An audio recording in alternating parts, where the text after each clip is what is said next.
Hey guys, subscribe for daily content. And if you're shopping for gear, make sure you check out the description for the newest items at some of the very best online retailers.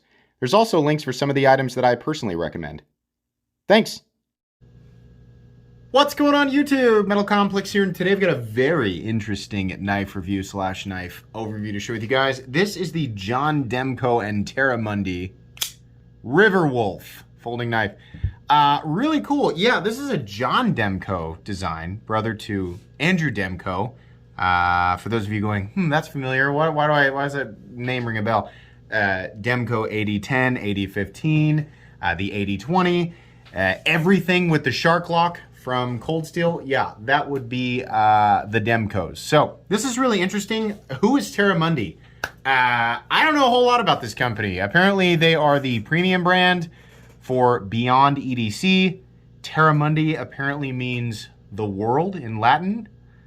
There you go. That's who they collaborated with to make this. This is a limited edition knife, and it is going to be hard to get now that it is no longer available. So there's your warning. If that's not the type of stuff that you like, then you don't have to watch any further. But for those of you trying to hunt one of these down on the secondary market and you want to know about it, I'm going to tell you.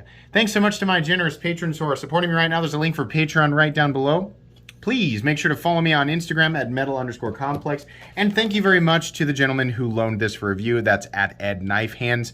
You can see there it says, be sure to join the official Demko Knives Facebook group for all your Demko needs and updates. And that'd be Demko Knives Dynamics, apparently. So you can check them out. This does go back to him when I am done with it.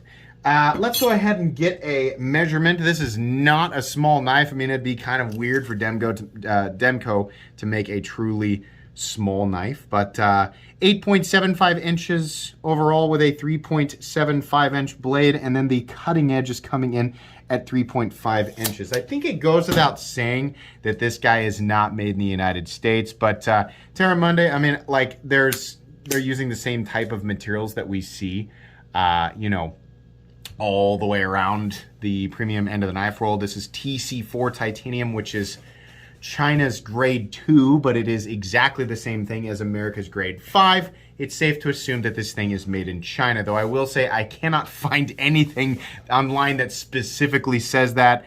Well, pretty much every indicator you could need, right? So, but anyways, we're going to progress as if that is absolutely the case. Let's go ahead. No, what am I doing? Size comparisons. Boy, this thing fires hard. We're going to talk about that in a second, too. Up against the Ontario Rat Model 1 and the Ontario Rat Model 2. As you can see here, it's big, right? It's a big knife. How about up against the Spyderco PM2 and the Spyderco Para 3? Yep, it's still big. And then last but not least, let's do the Benchmade Griptilian, or in this case, the Ritter Hogue. At this point, people are going, what is the Benchmade Griptilian? It feels like weird that we're getting to a point where the Benchmade Griptilian is not a, you know, it's not a knife that every single person knows about. But anyways, yeah, it's still a big knife. Let's go ahead and talk about the action. Wow, this guy is a smooth boy, very smooth.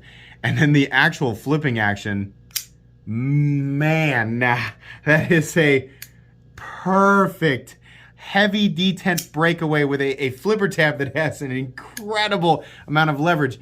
It's not, because of the shape and everything, the flipper tab is not overly pronounced, but it has this large area of titanium covering. I mean, it's actually got a huge amount of leverage on the blade, right? You can actually see in there how long the flipper tab is in relationship to the blade, right? So the amount of leveraging you're getting here, the amount of leverage you're getting here is crazy, and it is a super satisfying flipper, whether you like to, I'm sure you felt that one with me, whether you like to push button it or light switch it. If you do push button it, be careful and make sure that you're on the right part of it so that you don't do what I just did. Yeah, very powerful, very satisfying flipping action.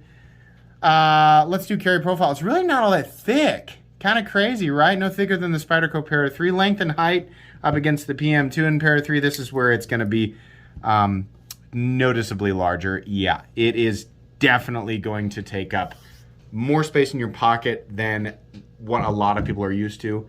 If you're used to carrying larger knives, then probably not, right? But that's just one of those things, right? Take this for what it's worth. Let's go ahead and do a hardboard check. I'll get out my tools. As per usual, my tools are very inexpensive and very recommendable. You can find them right down in the section of my description that talks about the tools that I use on this channel. Pivot is going to be a T8 because I checked it before the video started. And are those? Lock bar insert and pocket clip are T6. The body screws are surely. Oh, is that? Does this need tightened down? We have something back here that is free spinning, but I think the entire thing, should we zoom, here, I want to check this. I want to see if this screw is actually free spinning with the, yes it is. So, this must have been Loctited from the factory and it wasn't quite all the way down. If we're going to do this with the Chicago end, which is nice, I like that, but it's all the more reason to do some sort of, captive setup or a D-shaped barrel, right? That's why we do that, so that we don't get in trouble, because now it's like, what the heck, how am I going to back that out? So, under normal circumstances, yes, this would be a very simple disassembly. Unfortunately, we've got something here. Now, usually what you can do, if you guys, have trouble with that, I can try this actually right here. You can take a rubber band, wire rubber band, because it will create that friction that you're looking for to get it to possibly back out. Yeah, I can't promise it. We're gonna give it a shot, and if it doesn't work, then we're gonna proceed. But I actually didn't know that until I put that in here. We're gonna see if we can hold one side.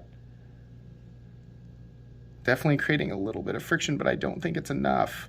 I think it's actually Loctited, like the threads are actually Loctited in there, so it's just going to keep,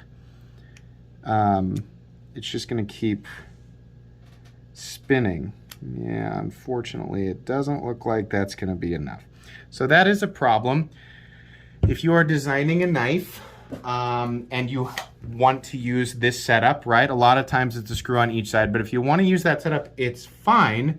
But if you make that, barrel, just know it's not captive in any way, then you run into this issue and it makes it a super pain to, remove the screw. So that's a problem. But anyways, sometimes that's going to happen. Not all designs can be absolutely perfect. Let's go ahead and measure the blade stock thickness unit. My favorite thing in the whole world is when I misplace the calipers. There they are. So you'd think that this would be a massively thick blade, and I'm sure that it's still pretty thick. It looks like it's maybe 140 to 150 thousandths. And yeah, I'm pretty, well, it's, now 153. So it could be as much as 155 thousandths, given that, the calipers can be wrong.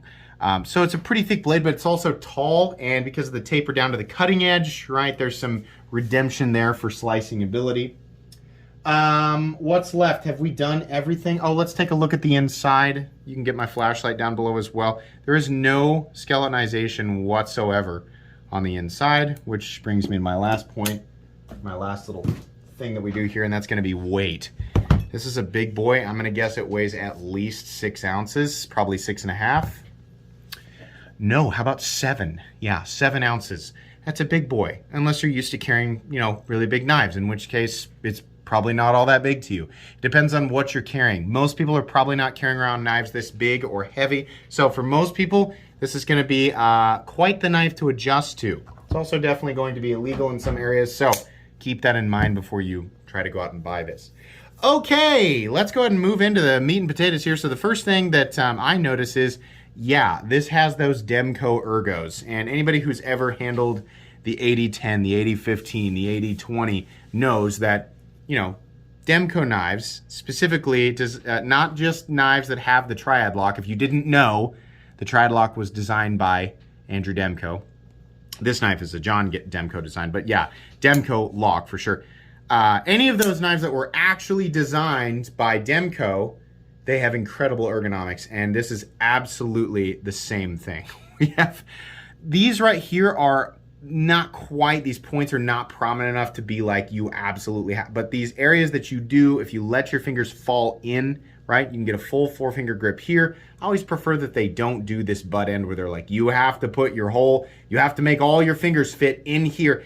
don't do that. I understand it's a lock-in kind of thing, but I'd really wish that it was at least less prominent. This area in here, very comfortable, and if you choke up, also because of how they've done this choil, it's wonderful. The ergonomics on this knife are great, and the pocket clip is not a hot spot because of how it's shaped, right? Just looks really, really good. Edges are also nicely chamfered. In a lot of ways, this takes the form of a very, common, straightforward frame lock. And I'm gonna be super honest here.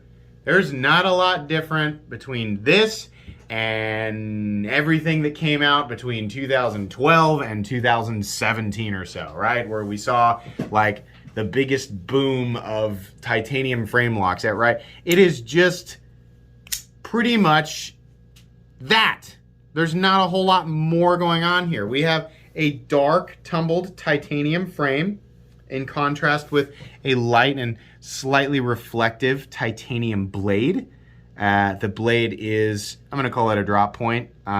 It's got a little flat out here that runs, I don't know, 75% the length of the blade.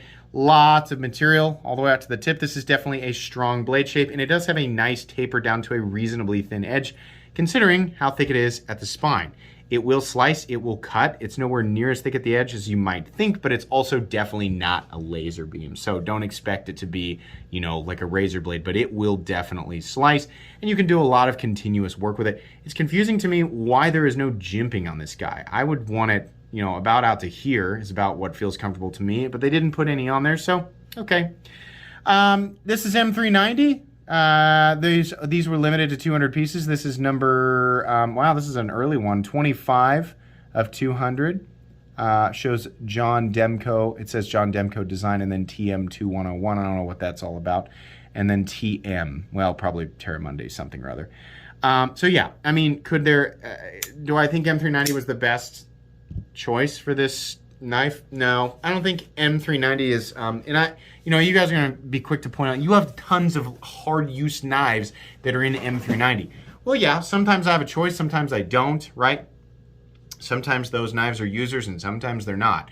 I don't think M390/20CV/204P is an ideal choice for a knife that is designed for, I'm not gonna say hard use, like it's got a specific definition, but harder use than the average knife. I think it's safe to assume that with this. This is definitely like a more heavy duty outdoor folding cutting tool. That is in no way to suggest that it can, outperform a shovel or a pickaxe or, a pry bar or a hammer or a fixed blade, right? That's not what I'm suggesting. I'm just saying as far as folding knives go, this was probably on the harder, heavier use end. So M390 being a composition that is not very tough, yeah, it can hold an edge for a long time, but it's not a very tough edge. M390, if you didn't know, is not a composition that most people consider to be tough as far as tough steels go. Its main attributes are corrosion resistance and edge retention. So yeah, it'll probably do okay if you just are cutting lighter stuff, but if you, a little harder on your tools, M390 is probably not the best bet. But you know what? Okay, it scratches that premium itch, which is something that people really like to scratch when they're spending this type of money on a knife. How much money? We're going to talk about that here in a sec. Everything is very nice. I don't know who Terra Mundi is. I mean, the thing that we all have to keep in mind, I'm not suggesting this is actually the case. A lot of these overseas manufacturers are, if you keep going down the different paths, you might find that a lot of them lead to the same place. So a lot of times when you're like, wow, this company's got incredible quality, this company over here's got really good quality too. In fact, it's pretty close. Wow, it's almost the same thing. It's probably the same thing sometimes. I know that might be kind of yeah.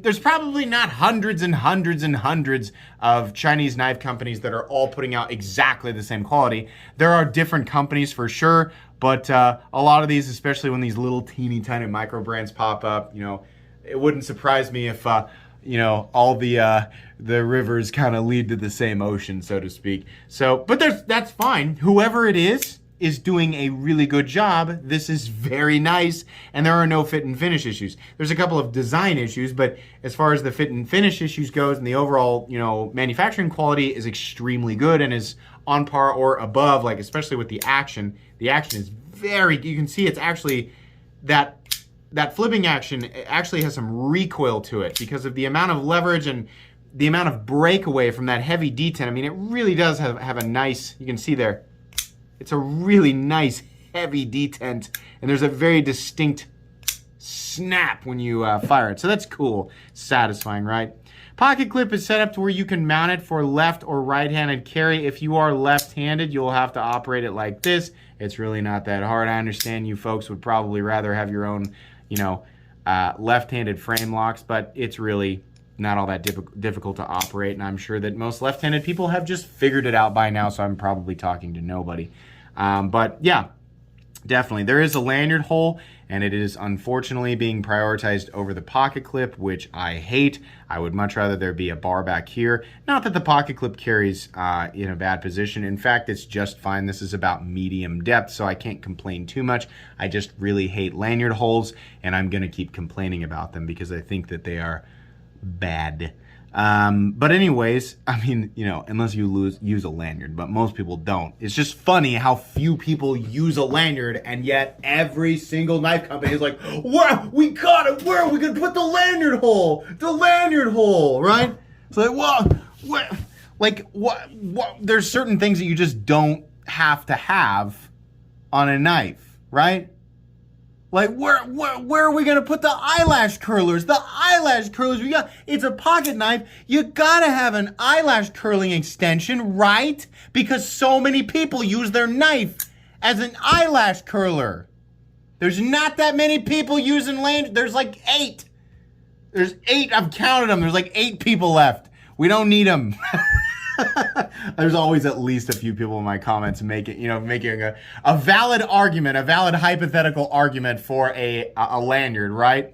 But even for people who do use lanyards, I just don't think there are that many scenarios where you're like, thank God I had my lanyard in this very specific circumstance where I'm pulling my knife from my pocket or trying to hold on to it, and without said lanyard, I would have hucked it off the side of a cliff or whatever we're worried about, right? Yikes. What am I doing? Am I reviewing a knife? Okay, anyways. Oh, God. I've invited so many arguments. Anyways, so we have a steel lock bar insert doubling as the over travel stop, which is pretty much expected at this point. It's been expected for years. Not that it absolutely has to be there, but it's just kind of one of those things we expect.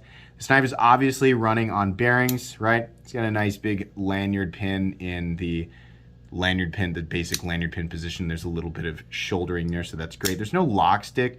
The knife locks up completely and totally solid, and it freaking better. It's a Demko design, right? There's no pivot lash whatsoever. Very smooth, no lumps or bumps. Nice click into the closed position, no detent lash, and it is perfectly centered. Okay, so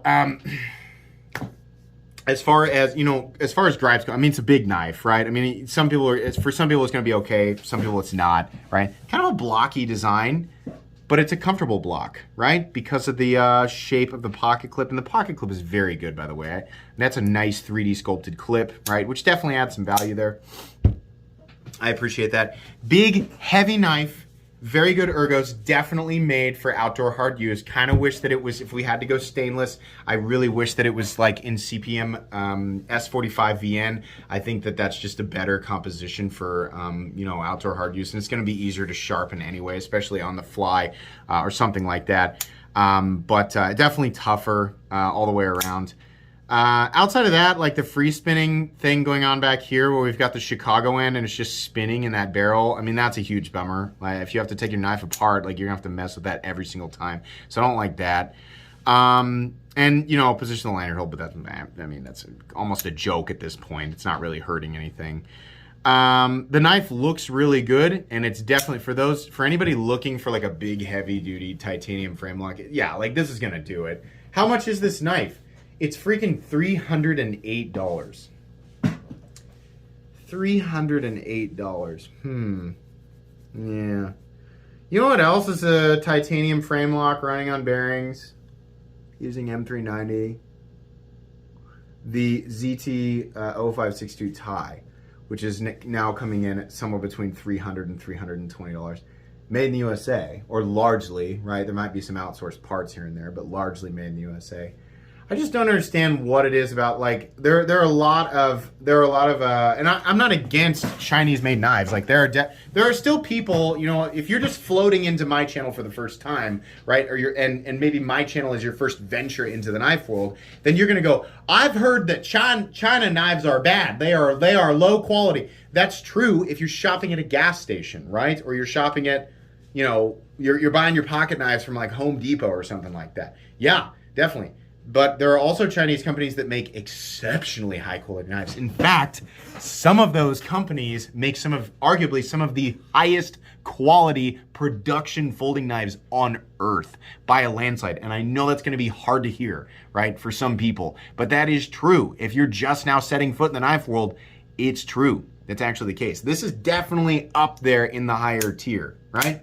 That being said, I kind of felt like before a lot of this recent inflation occurred that those knives were still quite a bit overpriced, right? We know good and well it doesn't cost nearly as much to manufacture things at the same, like the highest quality US knives. It doesn't cost nearly as much to do the same thing over there in China, right? When we have Zero Tolerance still doing their mostly USA made knives for, you know, anywhere from $275 to $325, and there are people who like still like just complain about those as well. It's really hard for me to take something like this and go, oh yeah, definitely. No, this is hardly any different than, I mean, it's like got a really nice action. It's a big, you know, high quality knife. It's hardly anything different from every other $200 to $250 foreign-made titanium frame lock that I have ever handled, right? Truthfully, this feels like a $220 knife, something right around there. I've got tons of knives literally to my right that are titanium and M390, and they are frame locks that were released this year that come in at about $200 to $220. I don't know what it is. Why? Because it's limited? No. I mean, you know, here's the thing. It's a Demko design. And as soon as you put the name Demko on something, it's gonna go. Obviously, right? I'm complaining about the original price on this thing, and it's kind of stupid at this point. They're gone, right? And then everybody, anybody who's watching this video, if you're gonna type down in the comment section, you know, it's overpriced, you're in the same boat as me, but our thoughts on this don't matter in this case because they are gone. And now these knives on the secondary market will probably sell for a lot more. So if you're hunting one of these down on the secondary market, good luck, and you're probably gonna have to pay more, right? Because this was a limited edition, and it's just kind of, that's part of the thing. It's just one of those things. It kind of sucks, but yeah, I would not hunt one of these down for more than what they originally went for, right? And if for whatever reason, if you could actually get one for the $308 price tag, that I found that on Smoky Mountain Knife Works, by the way, when it was listed as new. If you can actually find one for that price, that's probably the best you can hope for. But even then, I feel like it's quite a bit overpriced. This is, yeah, it's a $220 frame lock or something right around $225 frame lock, right? That's what it feels like, $250 at most. It is cool though. It'll definitely do the job. And if you decide to pick one up, if you're just like, Complex, I am literally made of money, I don't care. And for some reason, I am just seething to get my hands on this Terra Mundi Demko River Wolf. I just have to. I just need to know that it's got satisfactory quality. Then I'm happy to report that, yeah, the quality is very good and you're going to be happy with it. But and for pretty much everybody else in every other scenario, it's just an overpriced item. But cool. Glad I got to look at it. Wish it was less expensive. It would be very recommendable if it was less expensive and very available, but it isn't. So what are you going to do? Anyways, thanks again to Ed Knife Hands on Instagram for loaning this to me for review. Please make sure to follow me on Instagram at metal_complex. If you enjoyed this video, leave a like. If you'd like to check out my other content, I do, of course, have lots of videos of knives that are either expensive or inexpensive that I do or don't like, so check those out. And if you enjoy all my content, go ahead and click on that Metal Complex logo right there and subscribe because there's definitely more coming. Thanks again for watching, everybody, and have a great day.